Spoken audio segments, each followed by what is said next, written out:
हम त खाड़ी हो खिड़की पर आमा भेजेली लीला। ई पतिया मोर ससुर बचले गिरले मुरुछाई बहुआ जैबू नैहरवा जे बनवा के बाना। ससुरा से अपन बेटी बोलैया जेवना लिया बनाए हमके जाए दो नैहरवा कजलिया के बाद। हमके जाए दो नैहरवा कजलिया के बाद।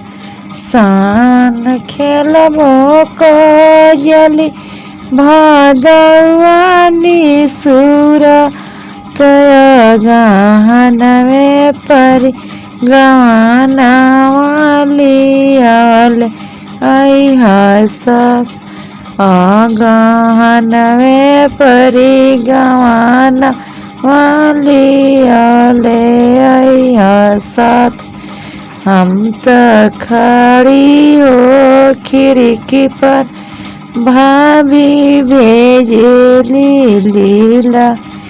ई पतिया मोरे भसुर बचले गिरले मुरुछाई भोय जैबू नैहरवा जेवनवा के बाना।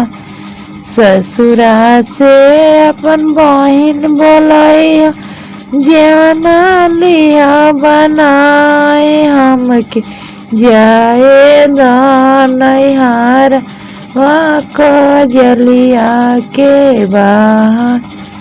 सावन खेलबो कजली भदौआ निसुर तय गहनवे परी गहनवा लियले हस गहनवे परी गहनवा।